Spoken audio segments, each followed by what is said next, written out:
AITA for not paying for a group dinner, even I could have easily done it. They decided that if they ordered the most expensive food, I would pay. A few days ago, my team traveled to my hometown for an away match. It was a big deal for me, not just because it was a competitive game, but because it was a rare opportunity to see my childhood friends. These were the people I had known since high school, the ones who had been with me long before I ever kicked a ball professionally. Life had changed so much since then, and while I had made acquaintances and teammates along the way, I always felt that these friends were the only people who truly knew me for who I was, not for what I had achieved.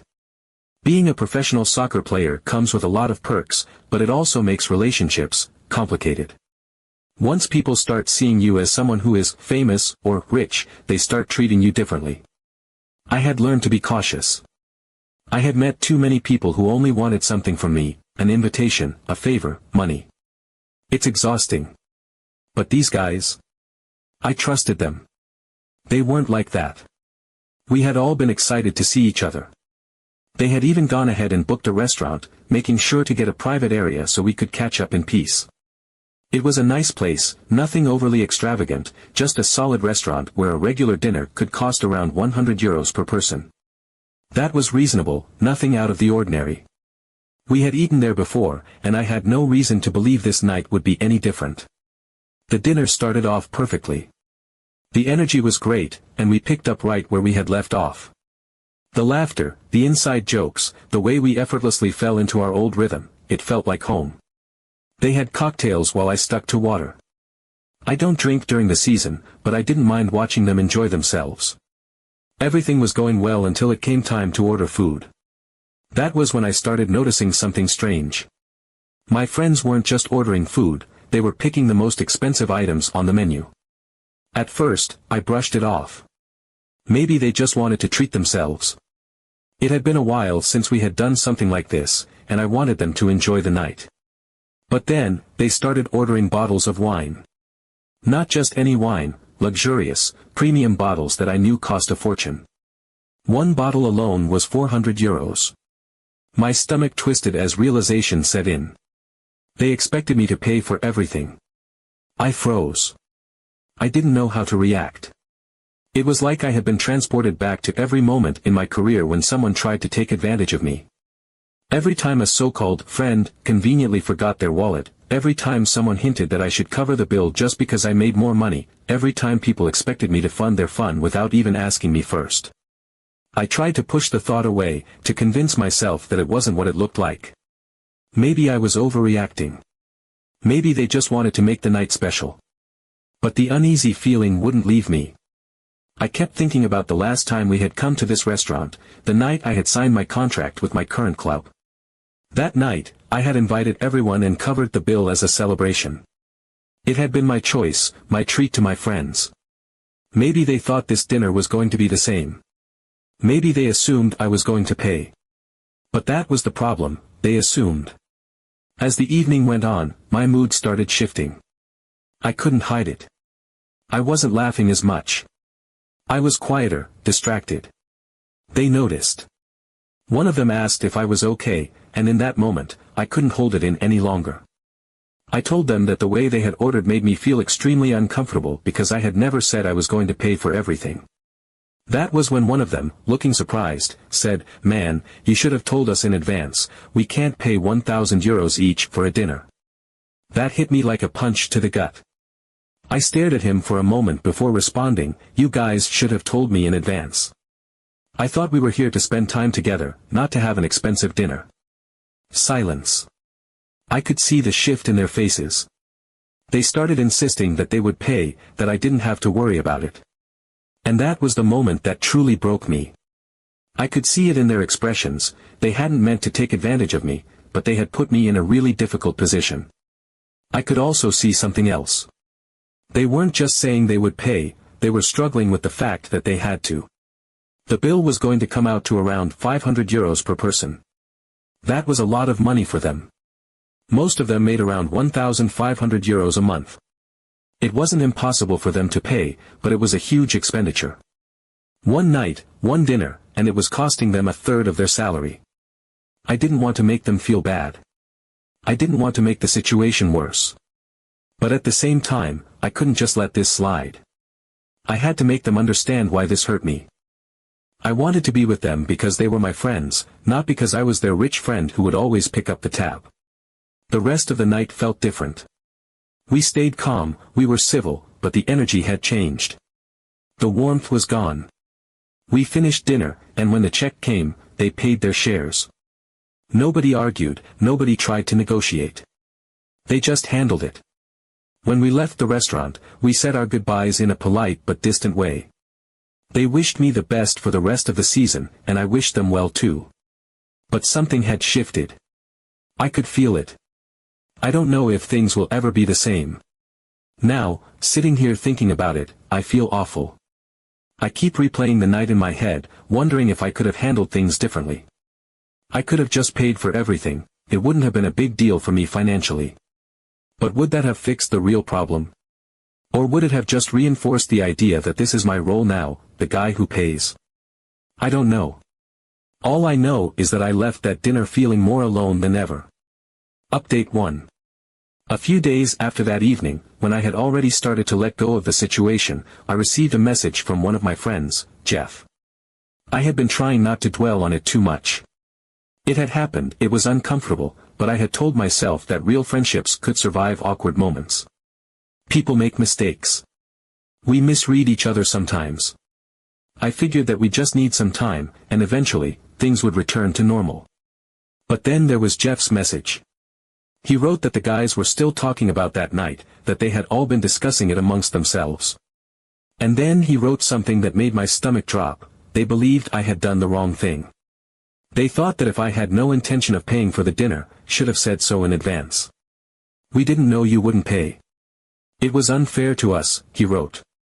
And then, as if that wasn't enough, he added that some of them were now in a difficult situation because of the bill and that it would be fair if I at least partially compensated them for their expenses. I stared at the message, rereading it over and over, trying to make sense of it. At first, I genuinely thought I had misunderstood. My mind was scrambling to find some way to rationalize what I was reading because, surely, this wasn't what it looked like. But the more I read, the clearer it became. They weren't just hurt or embarrassed about what had happened. They actually believed I had done something wrong. They thought that I had an obligation to pay. They had made a choice, they had picked the most expensive dishes, ordered luxury wine, indulged themselves without a second thought, and now they were telling me it was my fault that they had to cover their own bill. Not only that, but they were now expecting me to fix it. My chest tightened as a wave of emotions hit me all at once. Anger, confusion, disappointment. It was like I had been punched in the gut, and I hadn't even seen it coming. I had spent days blaming myself, questioning whether I had been too harsh, feeling guilty that my friends had to pay so much money for a single dinner. But the whole time, they had been sitting around, talking behind my back, deciding amongst themselves that I was the one who had betrayed them. The worst part was, I had actually felt bad for them. I had seen their faces when they realized how much the bill was. I had watched them shift uncomfortably, pulling out their wallets, knowing it was a big expense. I had felt guilty for making them pay, even though I had done absolutely nothing to suggest that I was going to cover the entire dinner. I had even considered paying for it afterward, just to smooth things over. But this? This changed everything. I started thinking back to the night of the dinner, replaying everything in my head with this new perspective. Had they always assumed I was going to pay? Had they ever considered, even for a second, that this was unfair to me? That it was presumptuous? That I had a right to say no? Or was this always the plan? Because that was the part that really stung, not just that they expected it, but that they never even thought to ask. They never once turned to me and said, "Hey, is this okay with you?" They had just decided. And now that it hadn't gone the way they wanted, they were blaming me for it. I felt my jaw clench as I stared at my phone. It wasn't about the money. If one of them had texted me and said, "Hey, man, I'm in a tight spot, is there any chance you could help me out?" I probably would have done it without hesitation. But that wasn't what this was. This was a group of people who claimed to be my closest friends, sitting around together, agreeing that I owed them something. That it was unfair of me not to foot the bill for their choices. That was what hurt the most. I had spent years guarding myself against this exact thing. Against people who saw me as a paycheck rather than a person. I had convinced myself that my childhood friends were different, that they knew me well enough to understand why this kind of thing mattered. But in the end, they were saying the same thing so many others had implied before: you have money, so why wouldn't you pay? I didn't respond to Jeff's message right away. I needed time to process it. To decide if it was even worth replying. Because at that moment, one thought kept running through my mind, over and over, refusing to let go. If this is their true attitude towards me, then what was it? Friendship? Or something else entirely? Update 2. I ignored their messages. After reading Jeff's text, I knew there was nothing I could say that wouldn't make things worse.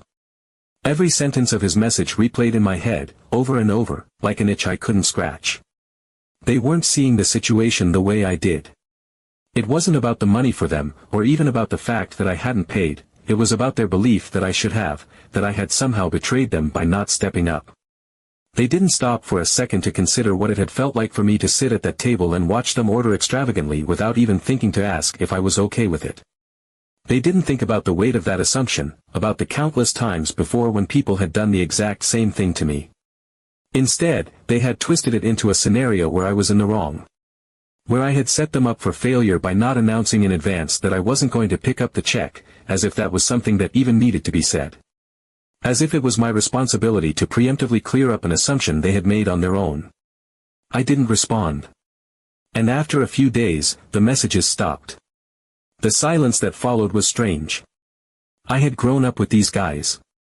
We had spent years together, shaping each other's lives, sharing every moment that mattered. When I first left home to play professionally, we had promised each other that nothing would change, that I would always be one of them no matter where my career took me. But now there was nothing. No jokes in the group chat. No check-ins. No casual messages about some dumb memory we had all shared. Just a void where there used to be constant noise. I told myself that if this was how things were going to be, then fine. I had my answer.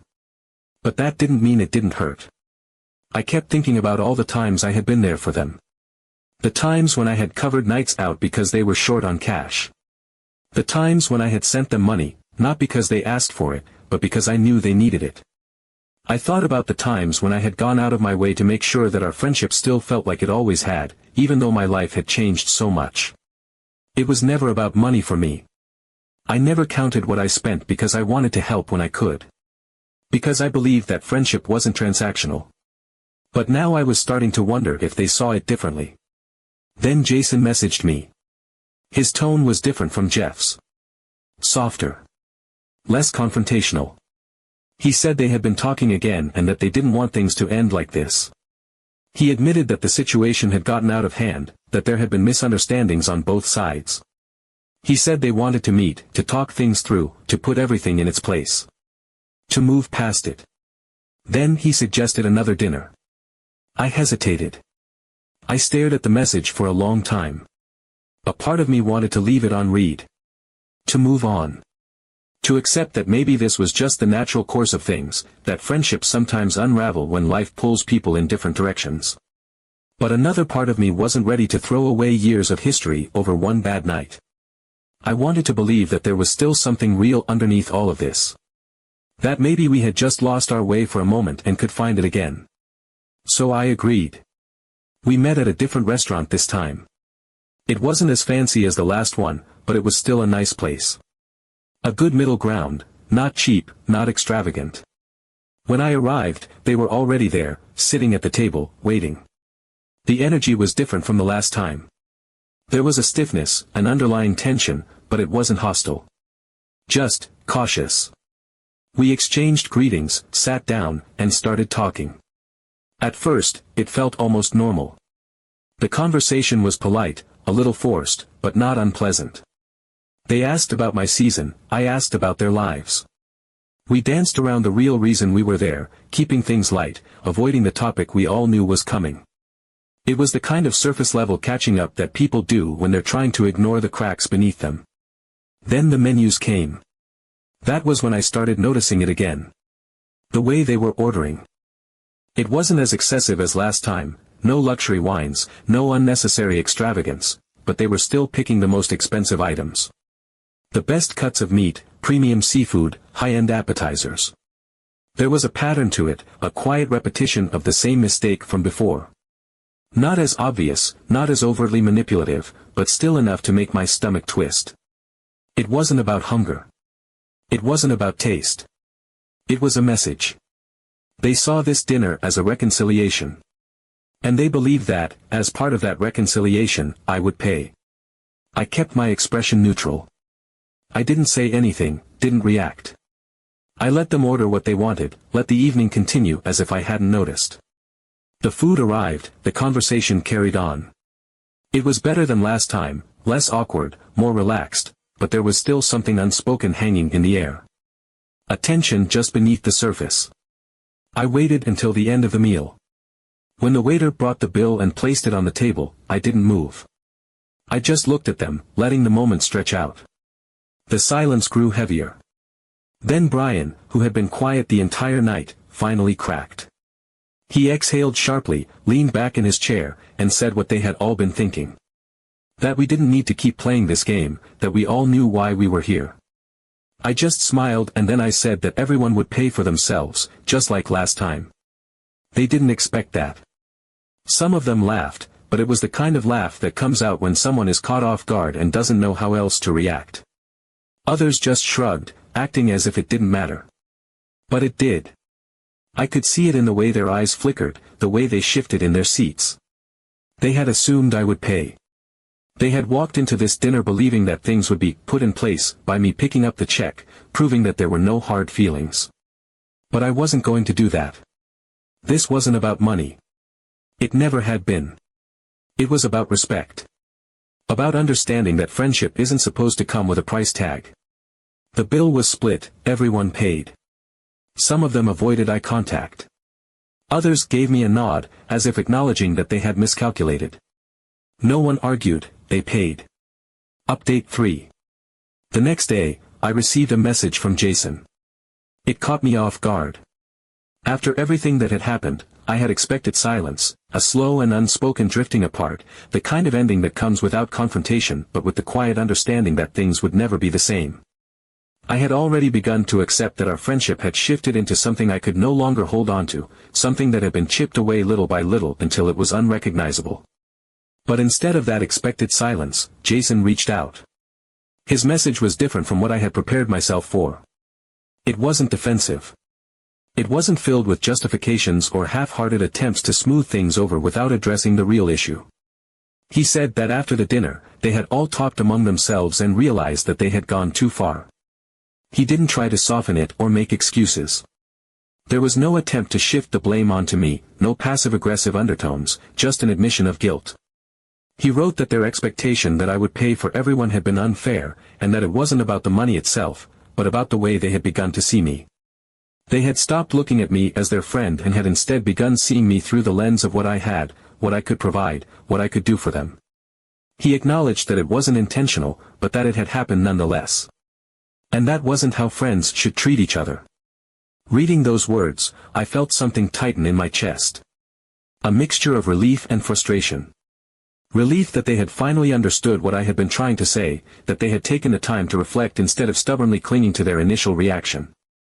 Frustration that it had taken this long, that it had taken so much for them to realize what should have been obvious.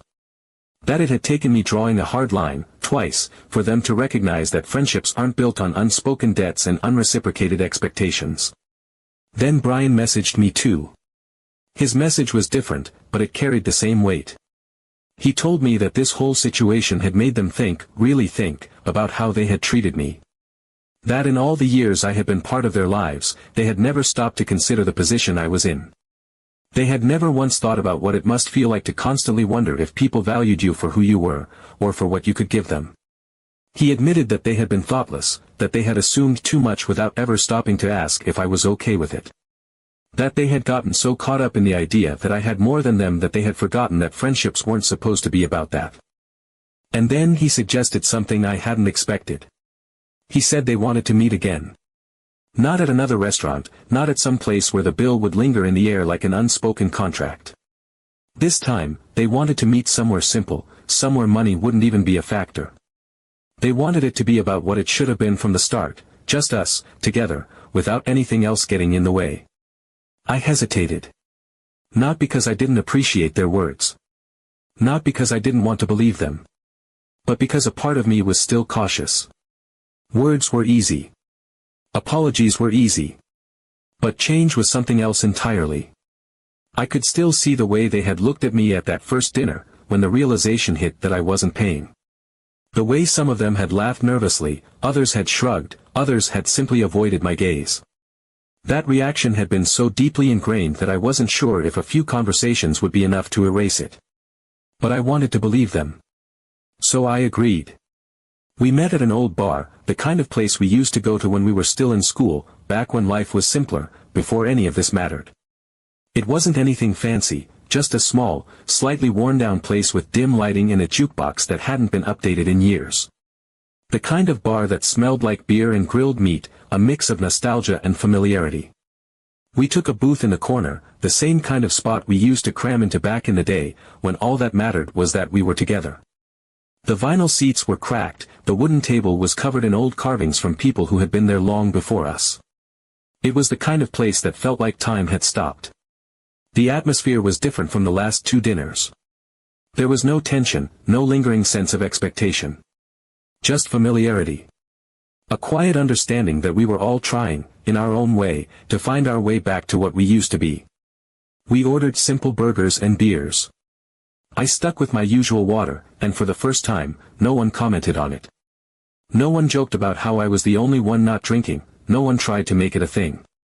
It was such a small detail, but it mattered. It meant that this time, they saw me, not just the version of me they had in their heads. The conversation started slow, like feeling out an old rhythm that had been disrupted for too long. But it wasn't forced. For the first time since this entire mess began, it felt real again. At some point, I knew that if we were actually going to move past this, if this was going to mean something, I had to be honest. I told them everything I had been holding in, not with anger, not with bitterness, but just the truth. I told them how it had made me feel to sit at that first dinner and realize they expected me to pay. How it had made me feel to receive Jeff's message afterward, shifting the blame onto me, making it seem like I was the one who had wronged them. How, for years, I had gone out of my way to make sure our friendship never felt transactional, only to realize that they hadn't been as careful about that as I had. I told them that I still cared about them, that I still wanted to be their friend, but that I couldn't keep doing it if they only saw me as a source of money instead of as an equal. They listened. This time, I saw something in their faces that I hadn't seen before. Real remorse. Not just guilt, not just the uncomfortable awkwardness of being caught in a mistake, but understanding. A genuine recognition of what they had done and why it mattered. Brian, always the one to break the tension, smirked a little and asked if they were supposed to start inviting me to dinner now, to make up for everything. The joke landed exactly how he intended, cutting through the heaviness, pulling us all back into the kind of humor we had always shared. And for the first time in weeks, we all laughed. Not the uncomfortable kind, not the forced politeness that had hung in the air at the previous dinners. A real laugh. The kind that reminded me why I had fought for this friendship in the first place. The kind that made me believe, if only for a moment, that maybe this time, things really would be different. When we left the bar, I felt something lift. Not because everything was magically fixed. Not because we had erased what had happened. But because we finally understood each other. I no longer felt used. And they no longer thought my friendship was measured in money.